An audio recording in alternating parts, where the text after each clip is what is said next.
Mr Taipuri. I mean, we come back. I don't know what that means.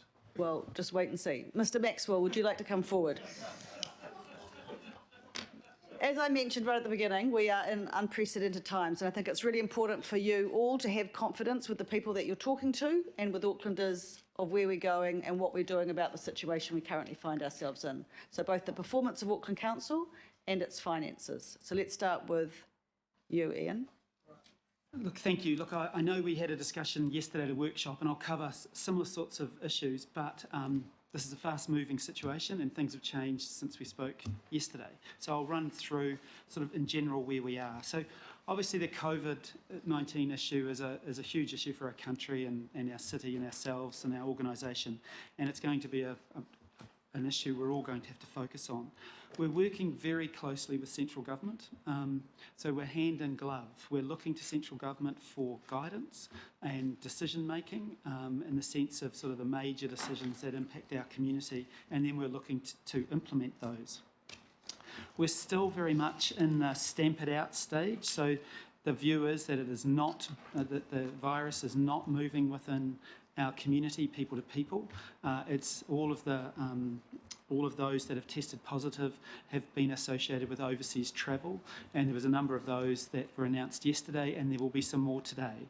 And most of those cases are in Auckland, although not all. We are expecting some directives today, or perhaps tomorrow, around more detail with respect to mass gatherings and others. So these will be in more detail describing particular events, and we think potentially a reduced number, less than the 500. So that will have impacts upon some of our activities as well. So we are looking to the Ministry for Health as our lead agency. They are the organisation that have the public health expertise, and we're taking their material and using that. We have two primary roles. One of those is around the all-of-government response to the pandemic, and so that's managed through the Auckland Emergency Management Office. And I picked up some of the discussion earlier about perhaps the lessons from the fire, and there have been lessons, and there are improvements as a result of the experience last year. So, you know, some of these things that come along actually bring benefits later on. But the sort of issues that have been dealt with there are things like Lifeline. So our team in the Auckland Emergency Management Office is working not only with Watercare around water supply, but also electricity companies, fuel companies, the supply of food into the city, those sorts of things. And we've also just recently, last couple of hours, received a request for some expertise sitting within our organisation, environmental health officers, to actually join the Ministry for Health to sort of support their operations. So that's the type of thing that we can expect to take place over the next sort of few days and weeks as we head into this, that we are an organisation with some skill sets that are useful, and as part of that all-of-government response, we'll be expected to play our part. The second area that we're focusing on is our organisation itself. And here again, we're not, when I say our organisation, I'm not just talking about the council parent, I'm talking about right across the council group. So we're working together as a sort of an integrated team. Each of us obviously have particular focus around whether it might be water supply or transport or waste or whatever. But it's in terms of managing our staff and our general approach, then there's a consistent approach, so that people within, for example, the front counters serving Auckland transport companies, customers, will be adopting a similar sorts of approach to people serving in our regulatory services on the frontline counter. So we're trying to get as much consistency as possible across that. We're sending out all of those key messages, which you've all heard: washing your hands, social distancing, all of those sorts of things. Mark made a very good point about working from home just now. So we are working hard to ensure that a large proportion of our staff can work from home, and Mark's team, ITC, have done a fantastic job in enabling up to 6,000 people. That's been a significant effort over a short period of time. He did highlight, however, that not all of our staff will be able to work from home. So we have a large clump of people who are quite able to work from home, but we have others that for their needs need particular software, which is difficult to access at home because of capacity issues, or they may need to do work which involves large screens and those sorts of things. So they all need to remain within our workplace, or at least part of the time. It's quite possible they could come into our workplace once a week. So we're working through that process now. We have a register of staff who are self-isolating. That's slowly increasing. So we're now, as today, right now, we stand at 55 staff, so up a little bit from yesterday. We're also, as part of the Auckland community, our staff can be expected to be tested, and they are. So we have a small number of staff that are subject to testing right now. To date, we've had no positive tests, but that will change as our community increases. We can expect those things to occur within our own staff.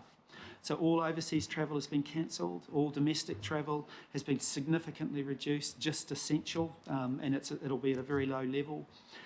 We're looking at splitting teams. So your executive leadership team is an example, but there are many others across our organisation and ITC and the Auckland Emergency Management Office, a whole range of teams that are deemed to be significantly important for the delivery of services will be split. And the reason for that is we don't want them all to disappear if we get one case. And so that's learning on the experience of North Shore Hospital, where they lost 44 odd staff as a result of one case. So we're very much picking up on that experience, and Auckland Transport, Watercare are all doing exactly the same thing with the objective of ensuring that services are retained.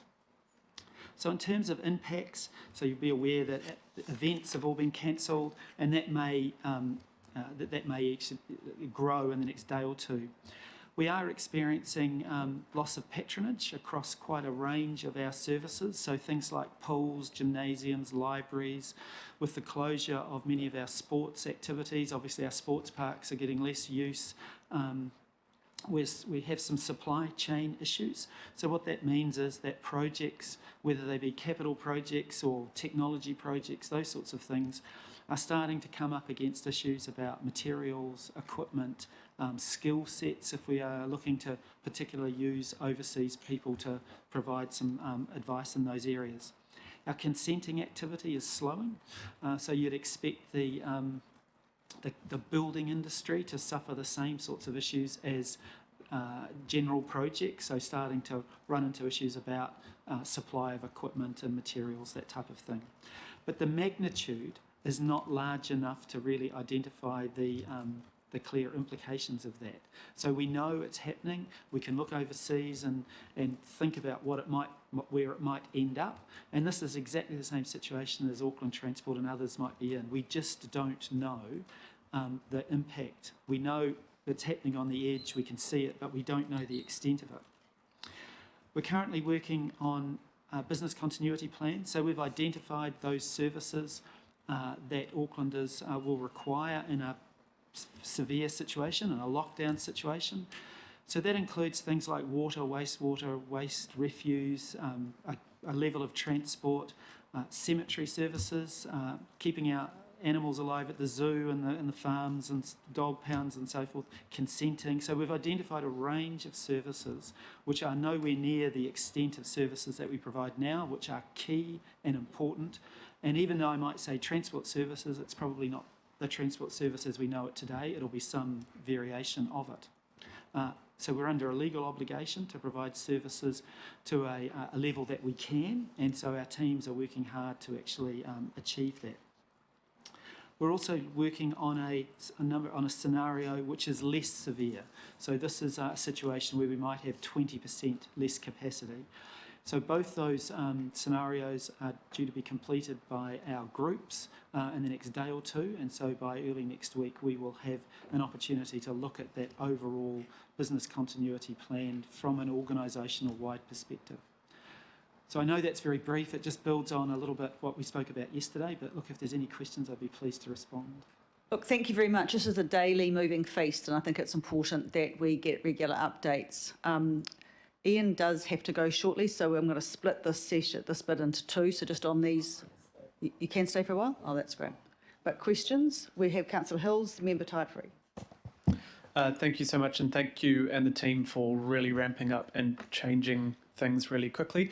We talked about it quite a bit yesterday, but I just want to check again how we're going to support our staff, potentially their families, losing jobs, things like that, and the wider Auckland public with mental health and wellbeing. I have real concerns how we can, like in our releases yesterday and the day before, like we should be having helplines there. I know there's the COVID specific, but this may be extremely tough on, or will be extremely tough on many people and their families. Hopefully council, I assume revenues and jobs will stay as well contained as we possibly can if we're sharing resource. But yeah, if we can try and put out more well-being and access, but also how we will help our staff connect. So if we have everyone alone at home, that can be quite tough as well. So I know right now we're thinking about services and cleaning and things like that, but how do we spread opportunities if it lasts for a long time of connecting, of Skype not for work reasons, but for mental health reasons? So just very briefly, people who are self-isolating at home, we've set up a register for those folk, and that register is a basis for people who might be working from home in the future. And so we will be able to have an ability to maintain contact with those folk working at home. And look, our employee assistance programs, the utilisation of that has grown in the last couple of weeks. So your point about mental wellbeing and so forth is an issue. In terms of the overall impact in our community, certainly the Ministry for Health are looking at exactly those sorts of issues, and in a way where we are focusing on, I suppose, our people more than the wider population. But I know the Ministry for Health are definitely looking at the wider population, and it may be that we have a contribution to make for that, but it's unclear at the moment. All right. Member Taipuri. Kia ora, Madam Chair. I'm just going to take a little bit of your leave and try and kill it with one stone before I leave. And simply is this, just on the previous item, I wanted to say about congratulations around meeting Māori outcomes at across 44 initiatives, 14.1 million of 14.3 million budget. So that's tremendous. What's the concern is a little bit is the delays that are notified next to most of those projects. So I probably won't get that. I guess the other thing that I just want to qualify is about not ending up where we were last year and only spending 50%. But the reportage that we got to 31 December, which I acknowledge that period, I was very happy with in the context of that. Leads me then to this matter in terms of funds that may be available to support strategies around COVID-19. And although I'd like to spend a lot of time on it, I'd like this council to be seriously consider about the use of marae investment funds and cultural investment funds around supporting marae for products and the like to support the cleanliness, the ability to receive people if that's what happens, and that's seen as community facilities for the wider community. So I'd like to see the ability for managers operationally to be able to have some delegation around supporting marae around that with the intent of looking after everyone in the community. Thank you. Kia ora. Thank you. So we actually had I'm not sure, we had a meeting yesterday with I think 40 odd marae, and so the points you raise are absolutely valid and will be part of our strategy. If I may just a little, I raised this a little bit earlier. I thought I was doing it quietly through democracy, but I want to point out to you, as we talk about anti-COVID-19 strategies, the thing I've observed today, and not to alarm anybody, but the desk there is probably the biggest transmission space in the room, where everybody's coming up using the same microphones, using the same PowerPoint devices. There's not any cleaning things for them, no wipes, no sanitizer. So they all spend longer than 15 minutes at that table. And it's probably my training in China of anti-COVID-19 studies. But honestly, I was going to leave it as democracy, but you're responsible. You talk about yourselves in your own space. I actually pushed everyone away today, and I'm pretty comfortable. But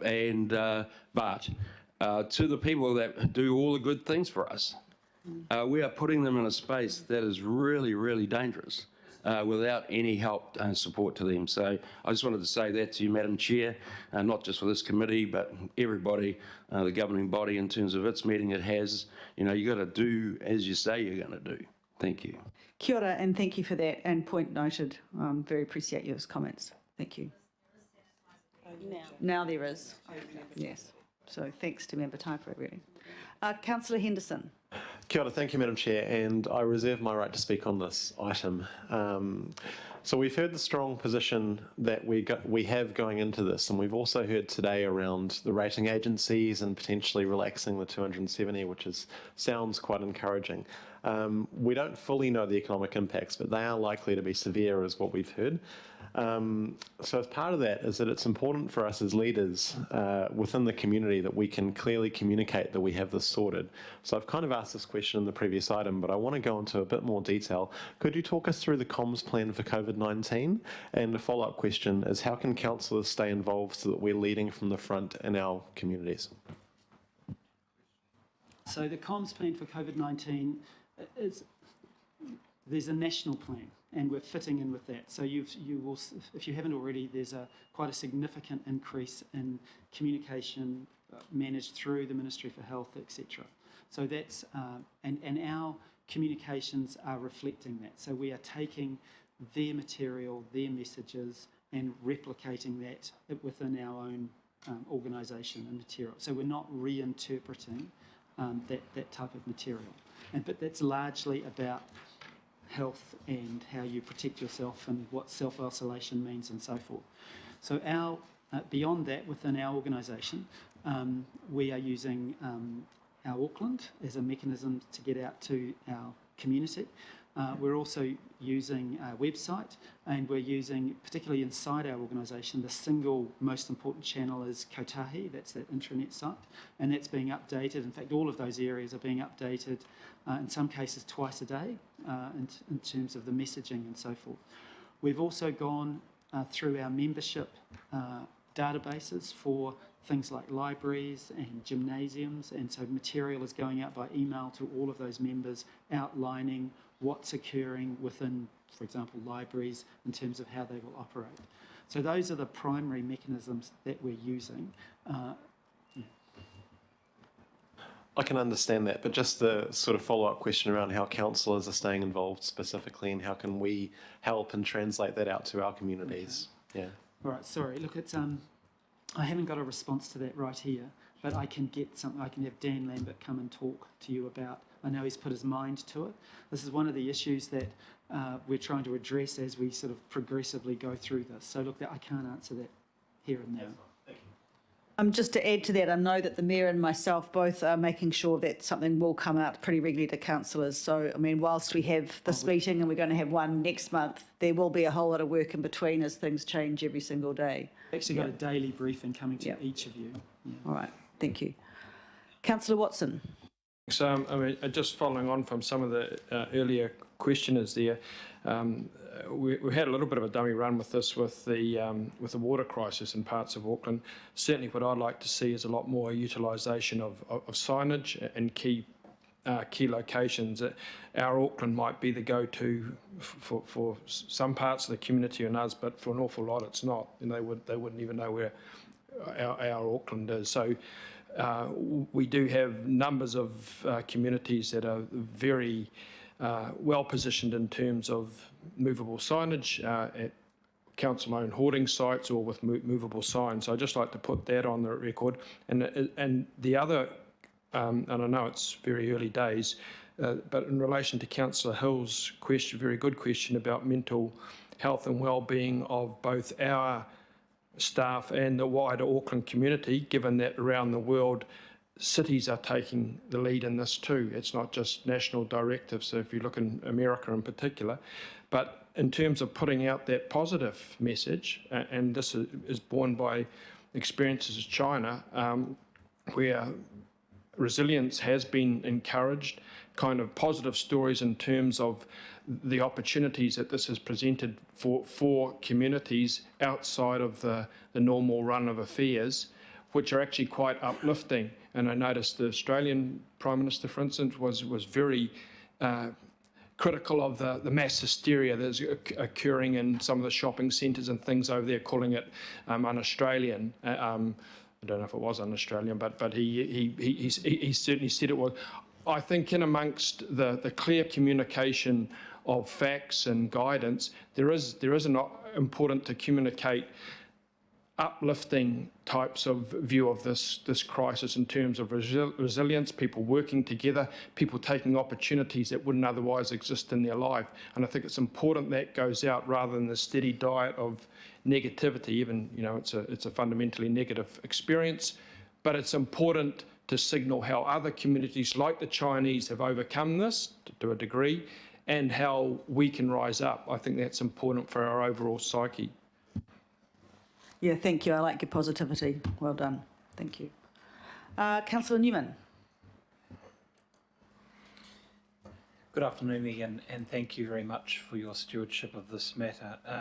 I know that this work is being done, but when you do have a moment, and when time provides, I would like some more detail in terms of the support that is being provided to ensure the safety and the well-being of frontline staff working in a couple of areas, primarily in environmental health, animal management, noise control, food safety, and also staff who are operating counters for walk-up services for the public. I think that that's important because there will obviously be other areas within the council, but I see those areas in particular as being particularly challenging for staff working in those particular areas. So when you do have some time, if you could provide some information to us, because for my assurance, I would like to think that those staff, because we do have to maintain business continuity, but I can see the risks, the unreasonable risks for those staff, and we do need to try and manage those risks. So I'm sure that you're triaging this matter within the organisation, but if we get some advice in the not too distant future, I'll be very grateful. Certainly do that. We're working on that very issue, and Auckland Transport have similar issues with their bus drivers and their parking wardens. Thank you, Councillor. Councillor Bartley. Thank you, Madam Chair. I wanted to, I'm trying to gather my thoughts here. Oh, yeah. I wanted to ask about, actually, that's what it was. Thank you for the memo that came out from Dan Lambert regarding comms. That is really awesome. So thank you, Ian and Stephen, for that. And I'm guessing that that's like an open channel for us to figure out how we do this, because it is unprecedented. And that there's an opportunity for us as councillors to show some leadership within our own communities using our comms. So thank you for that. I wanted to also ask about our gathering places, because we're still having groups. I've got one group of elderly that are using the library to run their program. How are we making sure that our libraries and our gyms are safe for them to use, even though they still push ahead and meet there? That is an issue. Over the next few days, I think we're likely to see meetings, particularly of elderly people, not to take place. So we're now looking at, we've looked at the mass events, the bigger events. We're now looking at the smaller events. And to be fair, meetings involving people who are more susceptible, we'll be actively discouraging. And I wanted to ask one more thing. I know this is out there, but it is unprecedented times. And the thing that I see that makes our communities most vulnerable is food. Like, people are panic buying. I was at Glenellis Pack and Save last night, and they're just going bananas. And I know that we're currently in court regarding the local alcohol plan with the supermarkets. But is there any way that council can work with our supermarkets to limit what is being sold? I know this is out there, but trying to draw on whatever levers of influence we have. So there is power, but it's not with council, it sits with central government. This is quite an extreme power that they do have, that they could call upon to effectively manage food or other items. So in a significant natural disaster, you might see fuel rationing, for example. So it's that sort of power that could be called on. I'm not sure if they're thinking of doing that. Certainly some of the supermarkets have already started their own sort of rationing type concept, but it isn't something that council has the ability to actually empower or require from the supermarkets. Good question, though. Councillor Casey. Thanks, Ian. It's a nice segue into my question, which is my observation is that older people are staying home. They are not coming out, and that will only get worse. That means that we've lots of vulnerable, elderly people feeling lonely and quite mystified at what to do with themselves. And I want to know exactly how we are focusing to make sure that those people are looked after. So we're very good at that, but I need a plan. We're an age-friendly city. I know it hasn't happened yet. No, but no, I need to know it's on your agenda. So we don't have a plan for I have a plan for those older people in housing that is associated with Auckland Council. So this is the housing for the elderly, Haumaru housing. So we've been working with the manager there about stepping up their, I suppose, their care for those folk, but I haven't got to the point of looking across the city yet. Okay, just on communications, it might not be the online communication through our Auckland that does it for that group. And that I need you to be thinking about how we're going to communicate our messages to them. Some of the, actually picking on the comment made earlier about successes, there have been successes in overseas situations where there's been a general encouragement about go see your neighbour, check on them, and particularly for elderly who may not be able to, or maybe not be confident or able to get to shopping and so forth, to actually take on that role.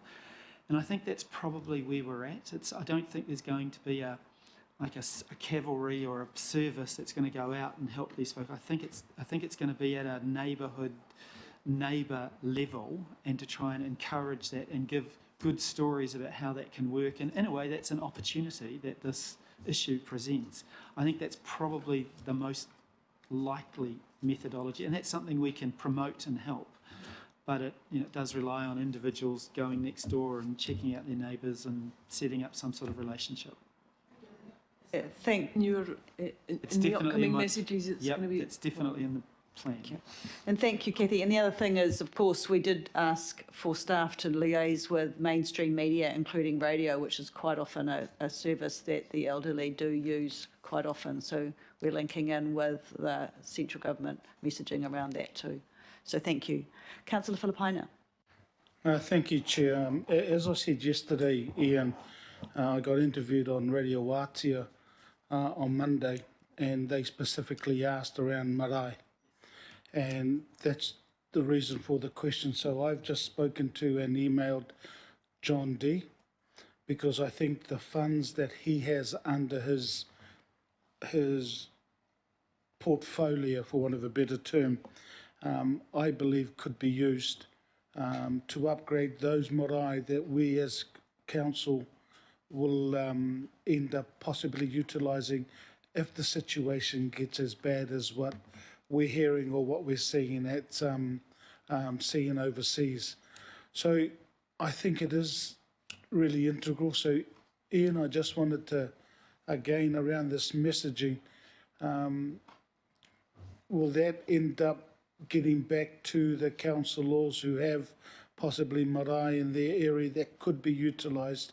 I think it's important that that comes back. So can you assure us that that will happen? Two, around the messaging as well. I know that on, I forget which morning program it was, but the CEO of Foodstuffs sort of was on there saying that, look, the supply chain that we have, there is no issue around the supply chain.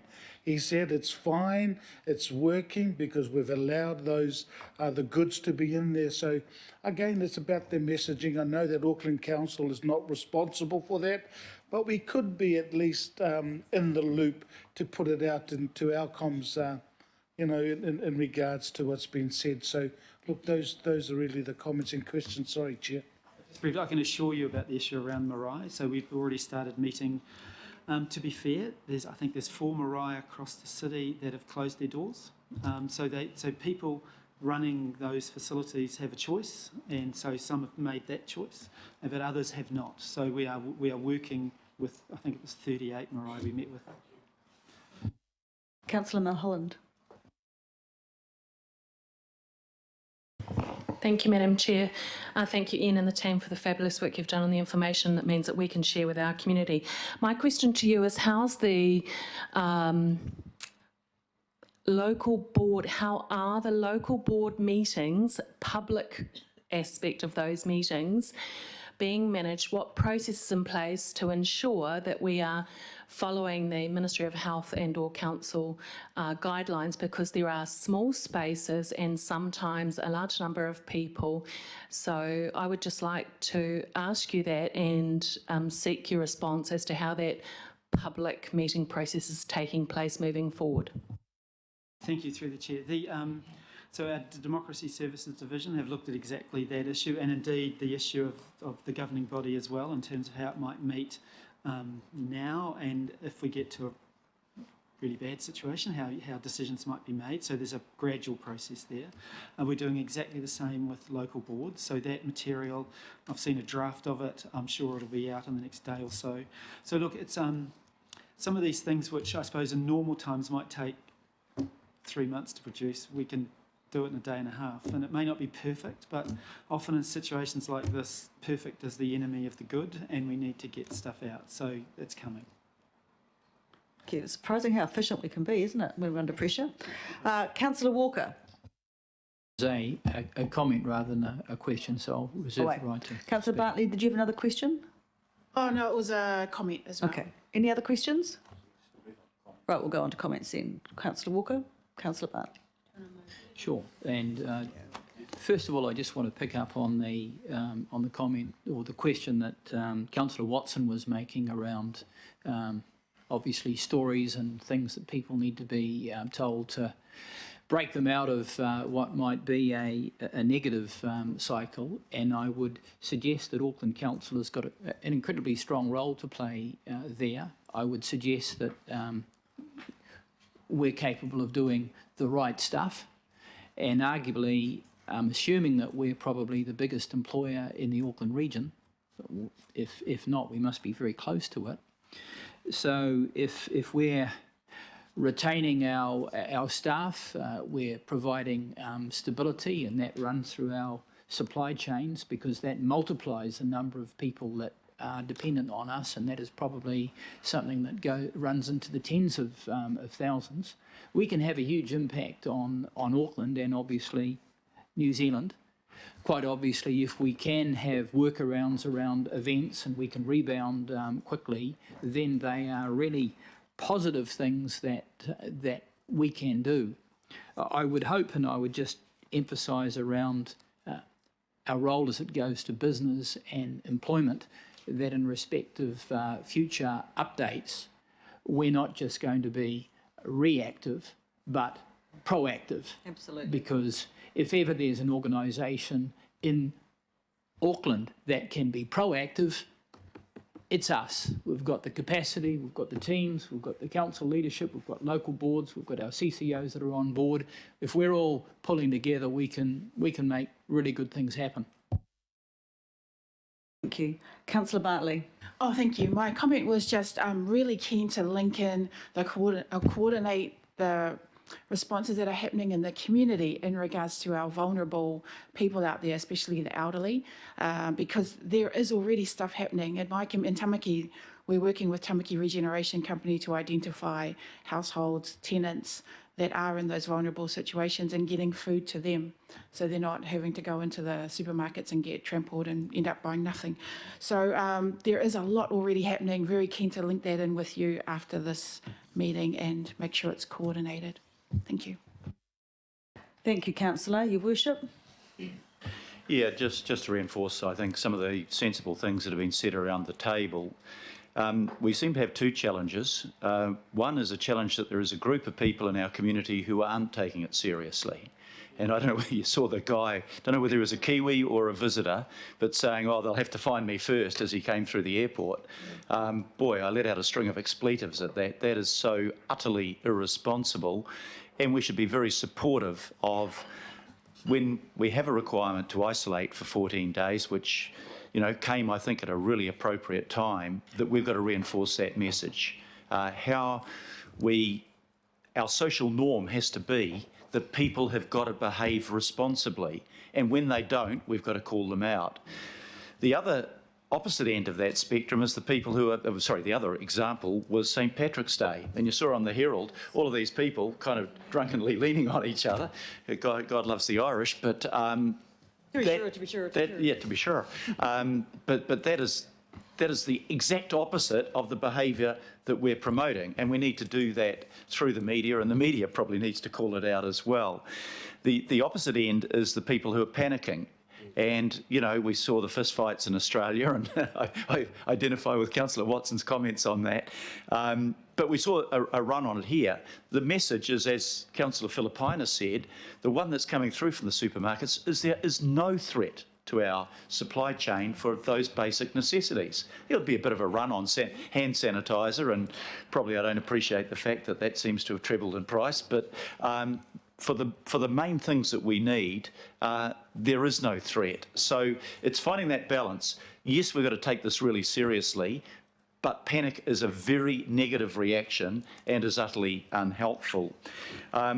I just think that whenever any of us get the opportunity to do any media work on this, just to reinforce the messages that are coming through from the Ministry of Health. I said yesterday, and I think I picked it up from Ian Maxwell actually, our role is to follow the advice of the Ministry of Health, not to reinterpret it. They have the expertise there. I'm confident in that expertise, and we've got to keep pushing those things. We're doing it at the level of our staff, and I'm confident from what we've heard from Ian and others that we're changing behaviour there. We're doing, you know, more people working at home, more space within the offices, having that social distancing, the paper towels in the toilets and all of those other things, they are really important. And I want to pick up Councillor Hill's comment, mental health. You know, I saw a piece of advice from a mental health expert. How do you protect yourself against anxiety about coronavirus? Stop listening to the media. And there is a bit of an element in that, you know, is overstating the point. But people, you know, if you get this, it's a new thing for a whole generation of New Zealanders that we're faced with the biggest health threat that we've faced probably since 1918, and at the same time we're faced with the worst, potentially the worst economic situation since the 1930s. And we've got to be real about that, but we've got to bring an element of positivity in it as well. And the positivity that I'm seeing coming out of China at the moment is that they had one new domestic case of coronavirus the day before yesterday. And they're actually getting more from people coming into China than they are creating domestically. It's kind of ironic that they've now adopted the rules that they criticised that when we adopted those rules about keeping people out. We will be getting some... Look, I'm reasonably confident that the government is keeping a step ahead of the curve. We'll be getting new advice this afternoon. I suspect that 500 is far too big a gathering to tolerate in the current environment, and I think that will come back pretty severely. We have to consider, but should not act prematurely on things such as the British have done. They've closed their schools until summer, which is pretty radical. Now, that was a big step from what they were saying before, just let it develop its own natural immunity, which they then got a report on to say, yes, you've just consigned 500,000 people to death. I think we're balancing our approach at the moment, but we have to be ready to move with the time. Things change in 24 hours. And, you know, we'll have more cases today, I've got no doubt. But when we see, well, I'll say when, because I think it will happen, so a higher level of transmission within our city and country, then we're going to have to step up those efforts. But timing, I think, is everything on that. So let's be precautionary. Let's send the message out. This is serious. Take it seriously. But however, there is light at the end of the tunnel, because you don't want to create a sense of total depression in people. God, this is all hopeless. It's not at that point at the moment. And, you know, and those that get coronavirus, 80% will just have minor symptoms of it. But we have to look after our elderly and our vulnerable. I think those are the messages. We are not going out to say things contrary to what Ministry of Health is, but we need to reinforce and repeat their messages. I think that's the best thing in answer to Shane Henderson's question that we can do. Thank you, Your Worship. Talking about Shane Henderson, Councillor. Kia ora. Thanks, Madam Chair, and thanks, Mr Mayor. I really want to echo your sentiment to say that now is not the time for panic. I want to start by thanking staff for their hard work and their flexibility in adapting to a rapidly evolving situation. Thank you, Ian, and your team, doing a wonderful job. I also want to say that as leaders, we'll be working strongly with staff and the community to be the calm and collected group that our community needs to be. Financially, we are solid, we are responsible and in a good place. As leaders, we'll be able to provide confidence for our communities that we'll make prudent decisions to protect our communities and to recover. This is a leadership test for us at the table. Financially, hard decisions may need to be made for our city, and we stand ready to make those decisions. We have plenty to talk about in our economic outlook as a council and as a city, and the Chair and I have discussed this, that we propose to look at meeting more regularly as Finance and Performance to handle those details as they arise. I just want to reiterate that Council's books are healthy going into this, a legacy of prudent financial management and debt control that stands us in good stead. So ultimately, let's stay positive.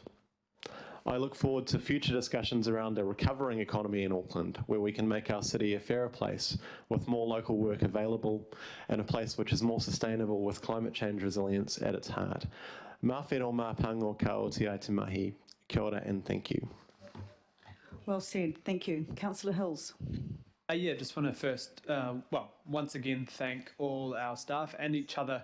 I think, we don't want to put a downer, but it is going to be, and it is already very difficult for a lot of people. And I hope that we, as councillors, don't put undue pressure on our staff to do things like write out press releases and things like that. I think it's up to us to find the Ministry of Health information and copy and paste that through our own channels. I don't think we need people to be focusing on our needs.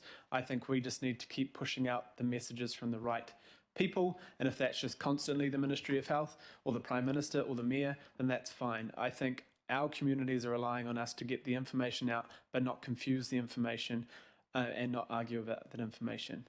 I do keep bringing up mental health because I think that it is after the virus and the economic, I think mental health is my biggest concern, what it means for our communities. We see through downturns, we see through unemployment, we see through those sorts of things that it does cause a lot of undue pressure on a lot of people who may not be used to pressure. This is going to be fast and quick, the downturn, but as Councillor Henderson says, I hope that it brings opportunity and support, and we can do things as a council and as a country quicker, and maybe give people the support we should have been giving them a long time ago in a much easier way, because we have some of that politics out of the way and we just do the right thing.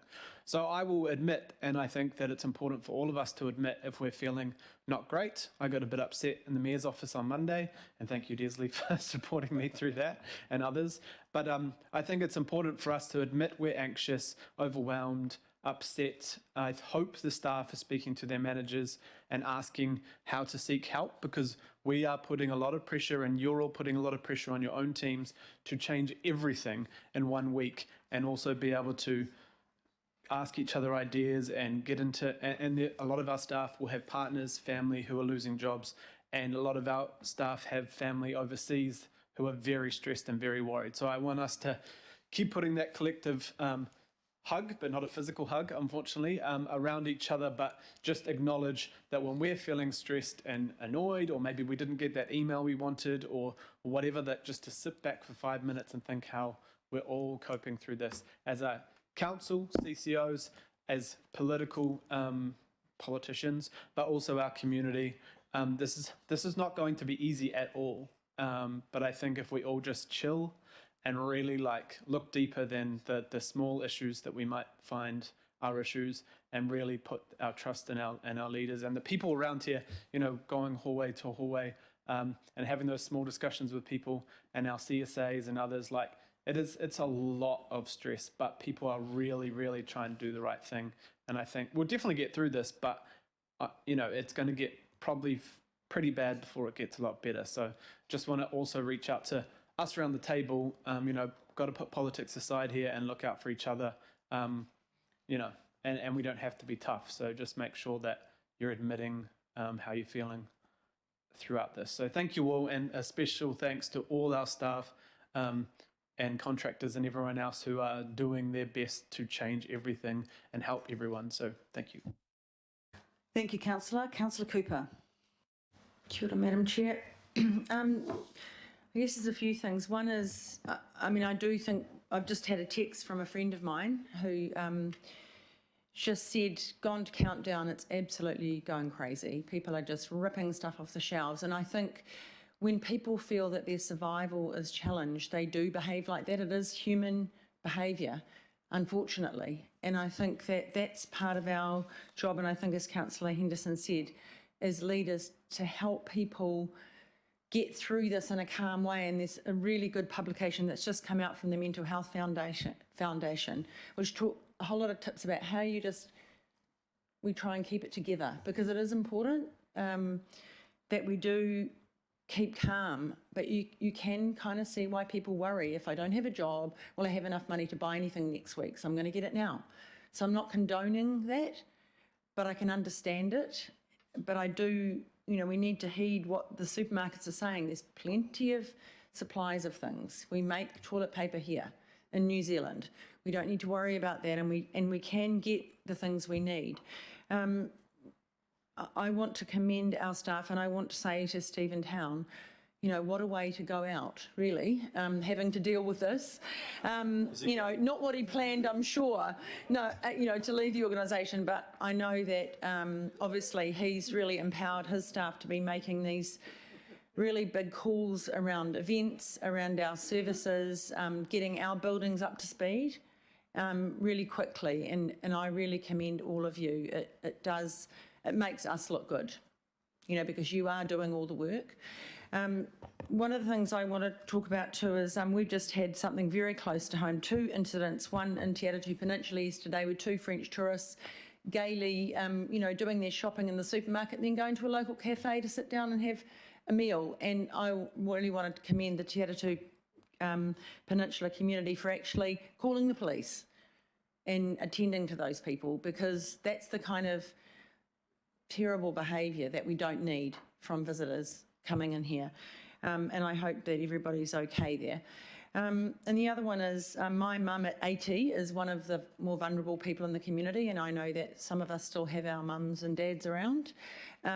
She goes to our local council gym, and I rang her and said, Mum, did you go to the gym today? She said, no, I've decided to self-isolate. I'm not going to the gym, and my 90-year-old friend round the corner is doing the same.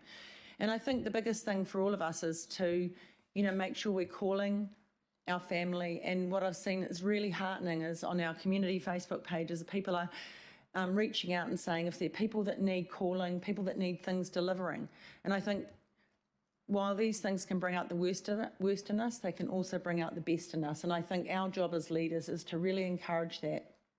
And one of the things that Councillor Henderson and I are going to do is go and work from our local board offices. We're going to go to one each every few days so that we don't have to share a little office.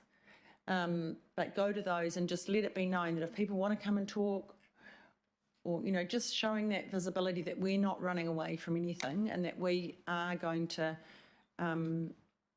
make sure people are looked after. And I think that's something, I'm sure we'll all take on. Those are the things we can do, and we're the fortunate ones. We will still have our jobs, but that means that we're strong because we don't have to worry about any of that. We just have to worry about our communities and look after them. Thank you. Thank you, Councillor. Councillor Darby. Thank you. Thanks to our team, Chief Executive and the Executive Leadership team for the incredible work that they are doing, and government as well. I'm just commending every action that I see by the government and ourselves, Auckland Council, I'm phenomenally impressed.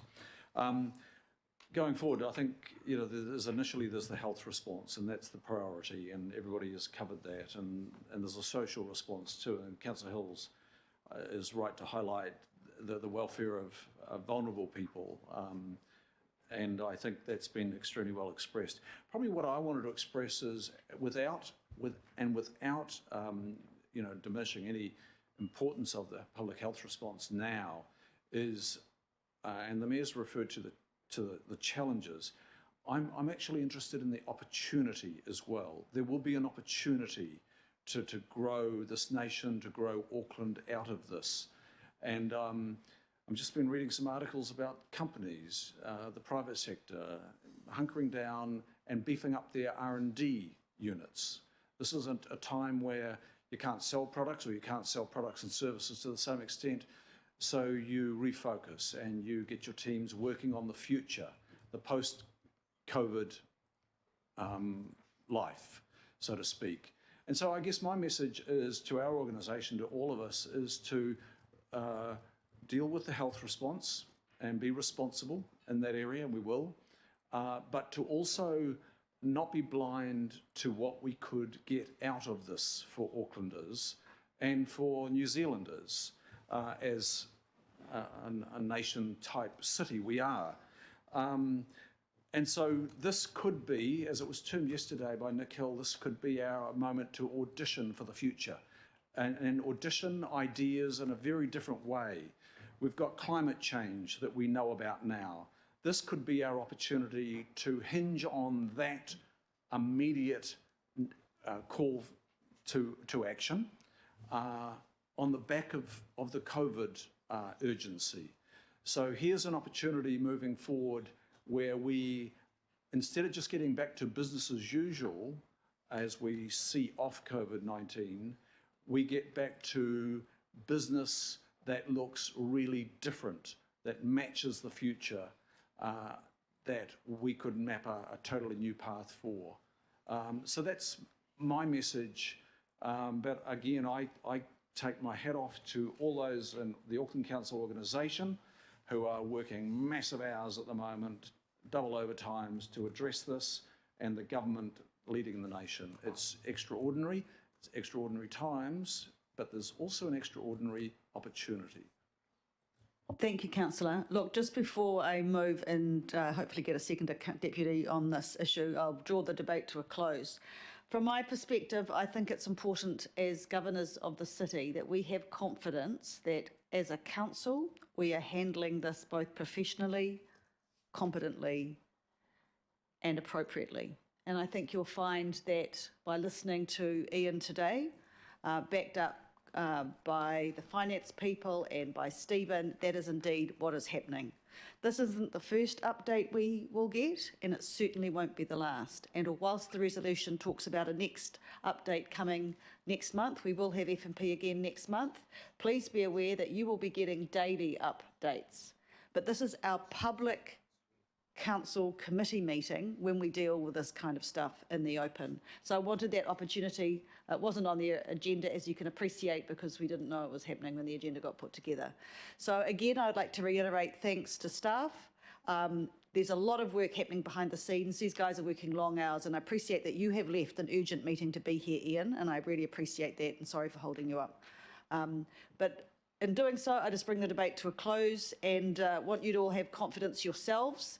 Know that if there's any questions you have, please go to Ian and ask him. If there's any other questions you want to ask me, you can ask me and I'll point you to the right direction if that's what's needed. But get out there, communicate with your communities, communicate with Auckland, and have confidence that we will get through this and we will be stronger and better for it. So I'd like to move, seconded by Councillor Henderson. All those in favour say aye. Aye. Against? Carried. Ladies and gentlemen, just before we break for lunch, Councillor Darby, did you have any other questions of the Q2 results that you didn't have answered that you'd like to ask? Yeah, there was a motion that got voted on, and I probably would have liked to put the full stop after halfway through that, rather than it just appeared that we were packaging it. We were in the last part, and I had a question about liquidity. Is that motion still there? I know it's been voted on. But I'm just wondering why we voted on it. It was about the officer going, not all of us going. And it's I would have preferred, we've done it now, but I would have preferred a full stop after 2019 in the D, with the significant debt headroom and liquidity being eliminated or deleted. Just a question, what is our significant liquidity? Well, do you want to answer that? I've got that. You answer it. Credit lines are up to $1.3 billion. And lack of, and no longer the 270 is in place. But Kevin. No, sorry, look, I appreciate the mayor's response, but I really do like, what is our significant liquidity? We've said significant debt headroom, and we know we've got about 20%. It's probably not that significant, and it's definitely not significant in 2 years. It's eroded entirely. Yeah, drawing some of the threads together that come through before, and it is what the Mayor qualified before. Short term, where we are today in our current state, we're in a very strong position leading into what we don't know is going to occur going forward. We don't know how long it's going to last, we don't know what the total financial implications are going to be, but what we do know, with all those unknowns in the future, what we do know today, as we stand, we have debt headroom available, and as the Mayor says, we have 1.3 million of committed line facilities available through the banks, 10 different banks. So we are in a very strong position today. We have an agile workforce, we have a structure built up around us as far as our IT equipment goes, which puts us in good stead. So what we do know is current state, what we don't know is future state. So that's the strong liquidity piece. It's those committed lines as well alongside the debt headroom. So that 1.3, is that an accounting definition of liquidity though?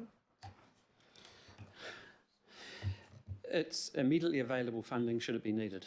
So from an accountant's perspective, you're right, it's probably not. That is actually realisable cash on your books. But from every other economic purpose, it is available funds. So yes, it does count as economic liquidity. But you are right, not in the accounting That's why sense. I asked the question, because it's not my understanding of the definition of liquidity. I know it's there and it's a great facility to have, but that's why I wanted to just look at that a bit more. Thank you. I just qualified by saying it was staff that put the resolution together. All right, we'll break for lunch for 20 minutes, for 30 minutes, and we will come back at 1:20. Thank you, ladies and gentlemen.